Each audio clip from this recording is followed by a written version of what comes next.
If you only take away one thing from Saturday, let it be how electric Cam Coleman can be.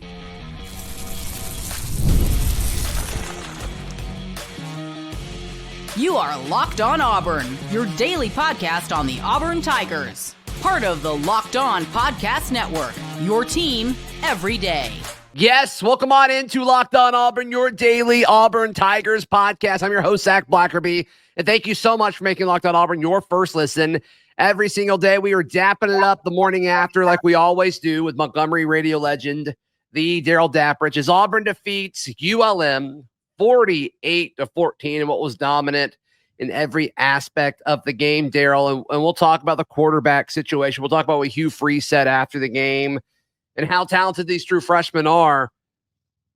But Cam Coleman, some are saying it's, his coming out party. I think we've seen enough glimpses of him throughout the season. I don't really want to call it that, but he took over the game. They made an effort to get it to him early and often. And it kind of makes you wonder, like, should he have been getting more targets all year? Yeah, I was one of the people that called it a coming out party. I don't mind saying that only because we saw glimpses and we saw flashes.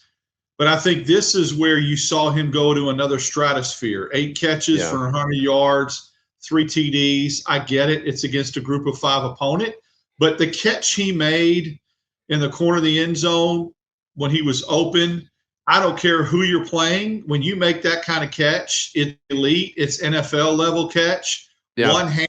So that's why I'm saying we saw glimpses, we saw flashes, but he completely dominated this game from the receiver position. And had he stayed in the rest of the fourth quarter, might have had 10 catches for 30 or 40 more yards. So 3 TDs, 100 yards, and the catch of the year. I think that's why there's so much buzz.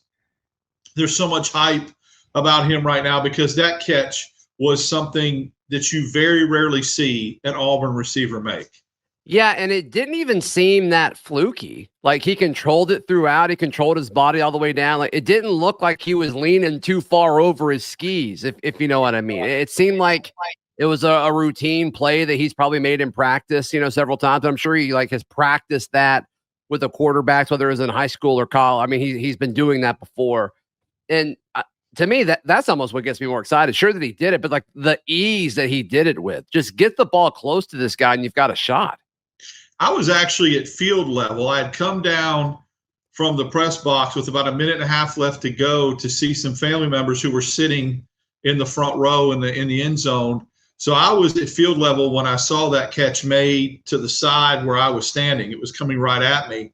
I don't want to try to look like I'm exaggerating or overhyping something, but tell me that catch didn't look like Odell Beckham's catch on Monday Night Football. I mean, what about that catch wasn't almost identical? Falling backwards. Yeah, it was a different direction. Odell's was more up, his was more out, but still, right. Yeah, I mean, fully extended arm. I mean, the catch was made.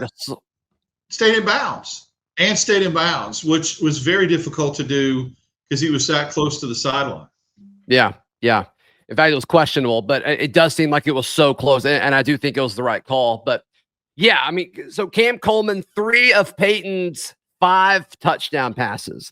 Payton looked good today, and I know there was kind of, I don't want to say controversy, but discussion about the quarterback position, specifically because Payton missed a week of practice, and then Hugh Freeze said earlier in the week that, 1, they were going to look at the big picture, and 2, it sounded like he wasn't as far along, to use Hugh Freeze's words, as he had hoped. I think that was on Wednesday. But he seemed fine to me in the way he ran the ball. Like, he didn't run or play like a player to me that seemed that hurt. Well, this is where sometimes I get really frustrated when people get just embedded in their opinion about something. Yes, I was one of those that wanted to see Hank Brown get the start. It made sense coming off a bye. But after that didn't happen, I think you and Brad Law did a great show on Village Vice where you said, come on, Auburn family, get behind Thorne. Don't boo him. Whoever the quarterback is that's under center, that's who needs to be your favorite quarterback at that moment. Sure. Payton Thorne play, I get it. He plays really, really well against group of 5 and subpar competition. Like, incredible. It's the big games on the road against big SEC opponents. So that being said, Or at home against SEC opponents. Pardon me? Or at home against SEC opponents. Yes. Yeah. That being said, I mean, regardless of who the opponent was, people don't want to hear this. People get angry. He played really, really well. I mean, of course, in the first series, he made a couple of throws that were quick, but the throw he made to Malcolm Simmons on the 40-yard kind of like drag across the middle, he waited perfectly, checked his progressions, let Simmons clear, put it right on the money. And, I mean, he made the throw to Coleman in the corner was an absolute dime. You couldn't put it anywhere else. So, look, he played well. He had 5 touchdowns, 285 yards, and 160-something passer rating. You can't complain about the way he played at all. It's just you want to see that more consistently. I also, I guess, have a question in the press conference. Freeze made the point that Thorne couldn't throw it more than 10 yards on Tuesday. He made the statement that on Tuesday he could not throw the ball comfortably more than 10 yards. Man, that's a great recovery in 3 or 4 days. But no kidding. Yeah, that's a head scratcher. Now, he did underthrow some ball. But all in all, it was one of the better performances by an Auburn quarterback in a while as far as, 285 yards, 5 touchdowns, no interceptions. He played well. You got to give him credit. He played a good football game today. Mm-hmm. And I mean, all the pass catchers did. Coleman, KLS was dynamic. 6 catches for 104 yards and a score. Malcolm Simmons. I talked a lot about this on the post game stream, but I love how Malcolm Simmons was used. Sure, he had the 40-yard, catch and run that you alluded to, but I've been begging for those quick passes where the receiver gets it behind the line of scrimmage. And a lot of times they're 3 or 4 yards, but it's like, give those guys a shot. Give those guys a shot. And it makes you, as a defensive back, it makes you play with these receivers differently because you don't know exactly what's coming out at you. And with Malcolm Simmons, like, it's an extension of the run game because he's so dynamic. And to me, I love how often we saw that. So hopefully we see more of that against Texas A&M and against Alabama. There were a lot of plays that, I mean, they schemed guys open. I was really impressed with some of the overall, just play calling and, guys that were open a lot in the back, coming out of the backfield, swing passes, that kind of thing. They just scheme guys open. And I really believe that was different. That was refreshing to see. I wonder how much of that was the scheme and how much of that is ULM's defense has been really bad in the last month. Well, it probably has been. I mean, it has been. I did see some different things from a play calling standpoint that kind of was a little bit different to me and a pleasant surprise. I was like, that play hasn't been run before. That play, that pass. I mean, and it looked like I was sitting next to Lance and Dahl, and he made the comment to me, and he nailed it. He said, these are the kind of plays that we're seeing get run against us that have been so successful. And so, that's why it's, it looks so familiar. But there's a play that me and you talked about 3 or 4 games ago that Auburn's starting to run where they roll Thorne out and they drag somebody intermediate, and it's wide open every single time. It's like, it is so easy. It's easy pickings. And Auburn picks up 15 or 20 every time they run it, and they don't run it that much. We see it run against us a ton. Oklahoma ran it. So, I think that there were some things a little different that I saw from a play calling standpoint. There was a pass to Rivaldo Fairweather that was really a really well-designed play. So, look, is it that Thorne is better suited to run some of those plays, because of his legs? I don't know, because of the threat of that. But I will give credit when credit's due. I mean, I don't want to stay on the negative train the whole time. Auburn had some really, really good offensive plays. They were efficient. They had balance.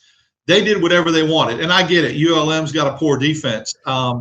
This was probably, out of the non-conference games other than Cal, with Alabama, A&M, New Mexico, and ULM, the one that I was the most worried about, especially at the beginning of the year. Of those 3, definitely, I mean, they're definitely the best of those 3 teams for sure. But I do think the chasm between ULM and Cal is pretty large. Like, I don't think either of those 3 teams are particularly good But ULM early on, it looked like they were going to get kind of hot, but then they've really fizzled out over the last month or so. But Auburn did what they needed to do offensively, for sure. The biggest talking point is probably Cam Coleman, but the second largest is the quarterback speculation. And I think there's a lot of different ways we could go with that. So what does it mean that Walker White was put in at the end of the ULM game? We take a stab at it next, right here on Locked On Auburn. Today's show brought to you by our friends at FanDuel. FanDuel's America's #1 sportsbook. Daryl, the over-under for this game was 46.5, and Auburn clobbered that on their own. And I was leaning towards the under. I would have been wrong on that if I had put money down on this game. So I think that goes to show that Auburn's offense overachieved in this one as far as what the odds makers thought they would do. And so, hats off to this offense. Yeah, I really did. I thought it would be a 31-10 type game, 31-14. So, Auburn really overachieved on itself to get over that number. No question. Hey, right now, new customers can bet $5 to get $150 in bonus bets if you win. All that is at FanDuel.com.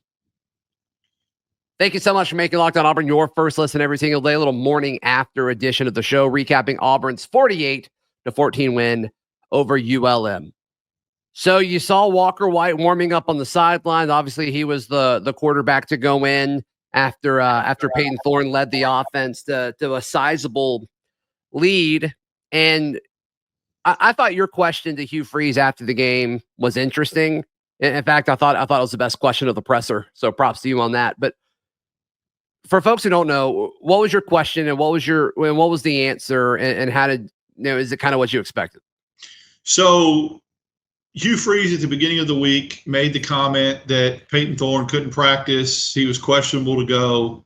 And at some point you have to look big picture and play whoever gives you the best chance to win, but look big picture. So my question was, basically, you had confidence in Hank Brown to play in a bowl game, and you had confidence in Hank Brown to play early in the year. Why, when you talk about big picture, did Thorne start, A, and B, you skipped right over Hank Brown and went right to Walker White? Right. What does that mean, and what kind of message is that sending? So that was the gist of the question on how I asked it. I wanted it to be kind of twofold, like basically hint at, you had confidence to start Hank when they were 1-1. Why not 3-6? Especially, they started Hank Brown over a healthy Payton Thorne, but wouldn't start him over a less than 100% Payton Thorne.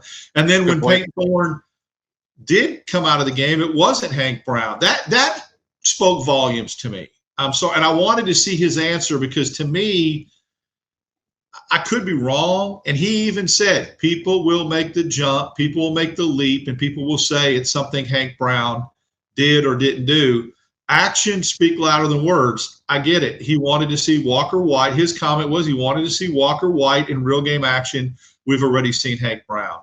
I don't know. If you're number 2 on the depth chart, you go in when you pull the starter. Simple.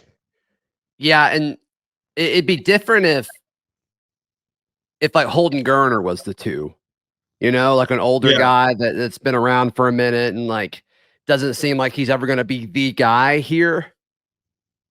I don't know. Do they feel the same way about Hank now? I don't know. And look, if they do feel that way, they should have played Walker yesterday. I'm not criticizing the decision at all, but there are inconsistencies with the decisions they've made this year.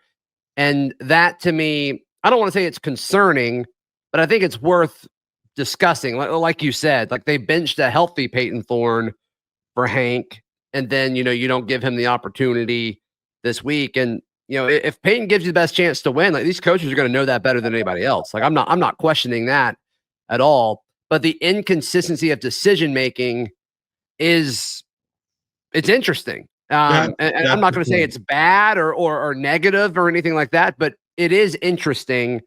And it makes you think that we don't know everything about the situation. I mean, again, Payton Thorne admittedly was less than 100%. He didn't practice all week last week. He was limited in practice this week.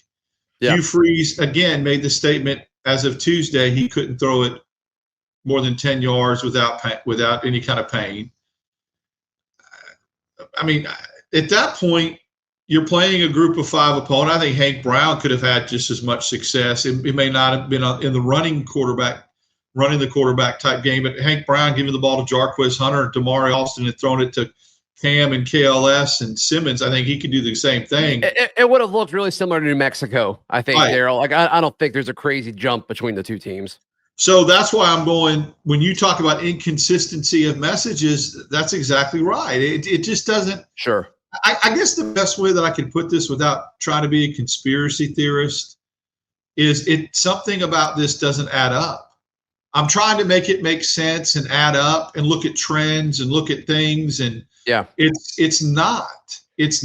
And, I'm the one that said early in the week we could see Walker White, but I thought it was going to be under a completely different scenario. I thought he would go in after Hank Brown. Like Hank Brown would start and then Walker White would come in. Sure. I'm glad he played. I'm glad he got some live action. But the way it all went down is not how the hierarchy that I expected.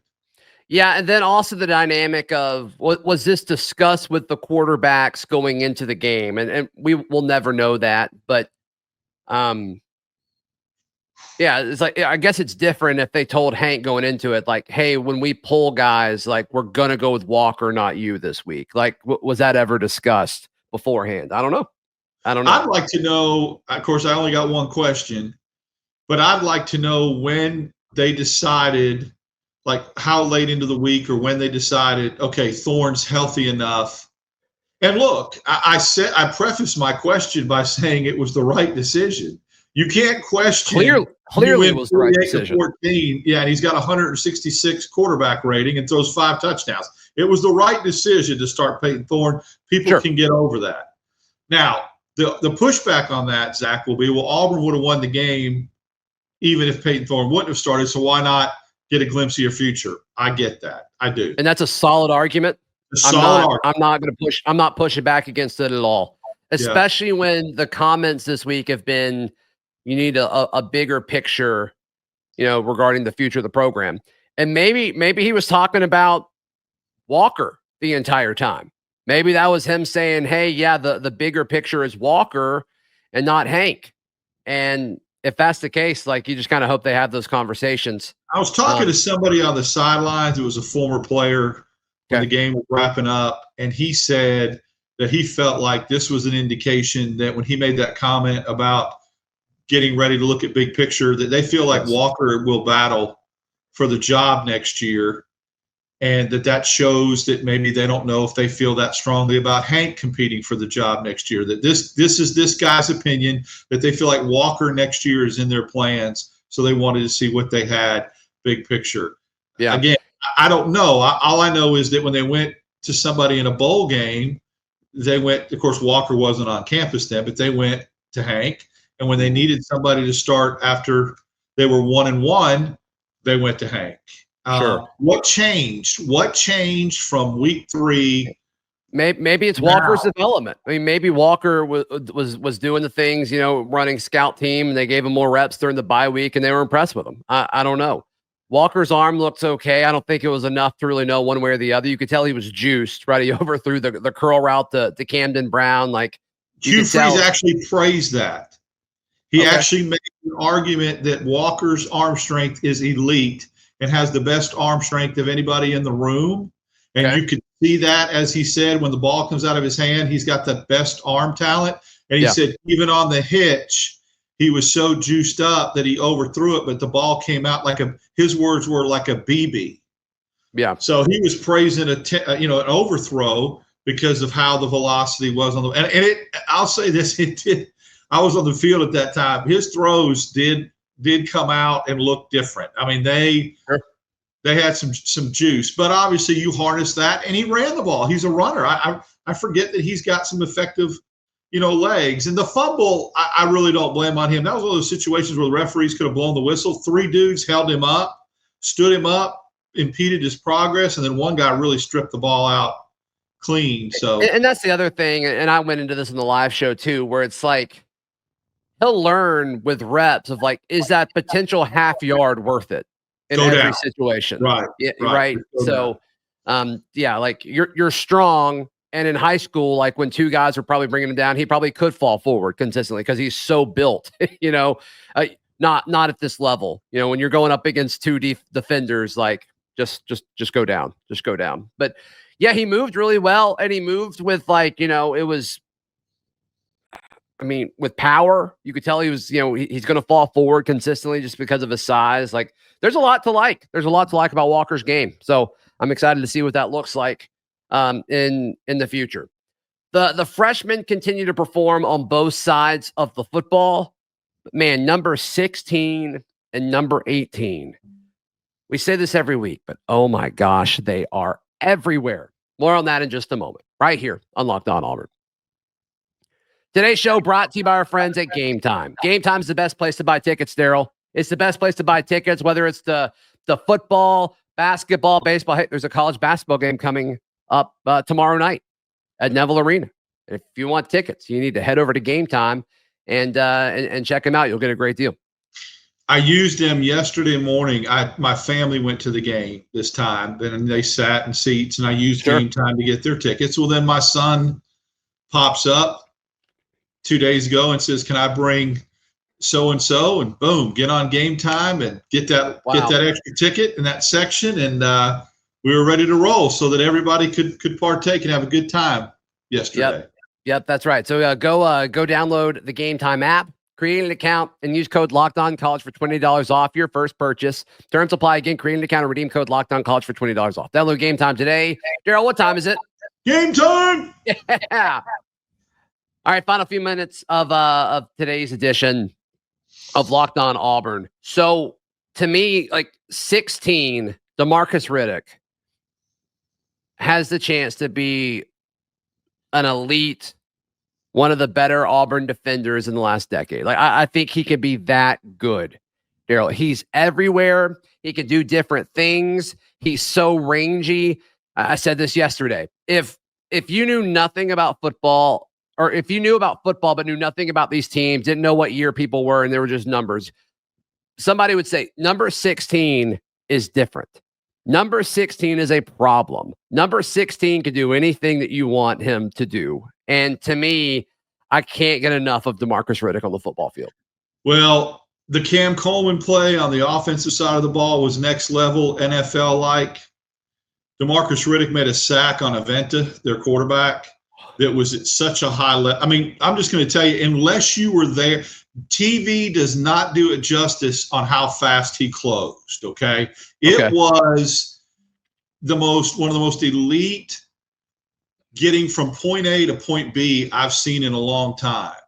Okay, then he gets there, and he's one-on-one with the quarterback, and he comes at him, Zach, so fast at such a high rate of speed. That's where sometimes you have a hard time wrapping somebody up because all they got to do is step out of the way, and because you're full throttle. He has the presence of mind and the body control to wrap this quarterback up and absolutely just slings him to the ground like a doll. It was like one of the most impressive from a speed, power, poise, all three attributes of this pass rush in just one little moment encapsulated. And it was a wow play. It was a wow play. And you just look at it and go, my goodness. How many people could really even make that? How many people could get to him that quick? And then when they did, make the open field tackle and then slam him down like a ragamuffin. It wasn't just, I'm going to hold on. And he threw him down with some authority. It was eye-opening. And he's so good side to side too. This kid is just going to be really special. Yeah, he's built like a linebacker, but he moves like a defensive back. And then he can rush the passer like an edge defender. He's everything you want. He's great. And then you look at 18, Caleb Harris. Anytime the ball gets past like 5 yards past the line of scrimmage, or that's where the action is, he's there. You just see him everywhere. And those two guys, it's going to be fun to watch them for the next few years, especially like with Jay Crawford. This freshman class is, we say it over and over and over again, but just every week they keep doing it. And it's been a treat. It's been a treat to watch these freshmen get better each and every week. They only had one bad series. It was the series to start the second half where they looked a little flat and disinterested and missed some tackles. Other than that, at one point in the game, Louisiana Monroe was 1 of 8 on third down, which is such a glorious sound to hear when you're used to. Remember how early in the season Auburn couldn't get off the field on third downs? They did a really good job of tackling in space, and I noticed that when they were walking the safeties up to the line of scrimmage to stop the run, Caleb Harris would be 1-2 yards, boom, hit the ball carrier, right? Mm-hmm. So it was DJ Durkin's defense is starting to – and the Jay Crawford argument, somebody made this comment on a post on the Barn, and I agree 100%. When I went through the stats at the end of the game, he didn't have one stat. Jay Crawford did not have one stat, not a pass breakup, not a tackle, but that's because he shut down his side of the field to where they just didn't throw in that direction. He almost had an interception, so maybe he did have a PBU. But he just does such a good job. You don't even know, you don't even realize it, that he just shuts everything down. And they threw at Kayin Lee a lot more than they threw at Crawford. That defense is really – I hate that there wasn't an offense to come along with it and matured and got better at that rate, because if that had happened, Auburn could have really hit its stride late in the year and had something special. Yeah, I think that's what's so frustrating about all of this. And I was thinking about, just our discussions about this season, and I was driving around doing some errands before we recorded this, and it's like going into the year, we talked about this A&M game and like what would be at stake, and it's just not there. There's nothing. That's the thing. If Auburn takes care of business against Missouri and Oklahoma, 2 games, I would even say the Arkansas game, but Oklahoma and Missouri, the win probability in those games, remember, was it like 98%? You win those 2 games, and what? You're at 6-5, 6-4, 6-4 going into the A&M game. I mean, and it's not far-fetched that could have happened. That was not pie in the sky. You're right. You're right. And don't turn it over 5 times against. I mean, we've done this a million times, but it just puts it in perspective. And then you're watching LSU lose to Florida Saturday after Auburn's game, and it's like, if Auburn wins the games where they had a 98% chance to win, or whatever it was 90 something. If Auburn wins those games, it's like, oh, your season's arguably better than theirs, right? And it's like you're up a tier in the conference, and all of a sudden you feel so much better about everything. And there's not all this discussion about, can you hold on to these players and stuff like that. You just hope that the players buy into that. You hope that the players – I think they do too. I think they do. I had the opportunity to talk for a few minutes to a couple high-level recruits that are definitely all in on Hugh Freeze and have bought into the vision. So we'll see what that translates to next year. Yep, for sure. All right, quick programming note. Normal shows scheduled tomorrow, both the normal show and the happy hour show. Daryl and I will be live after Auburn takes on, is it North Alabama? North Alabama, the Lions. Yeah. Yep. They play the Lions, but we're not Lion. So 3 shows tomorrow. So be sure to be ready for that. Daryl, how can people check out everything that you've got going on? Follow me on X, DAP6410, Instagram, Daryl Dapp, and then all the shows that you mentioned, Wednesday, Fridays, reaction shows, live shows, it's all there. Yep. Be sure to check that out. Like the video, please subscribe, and we'll see you plenty tomorrow. This has been Locked On Auburn.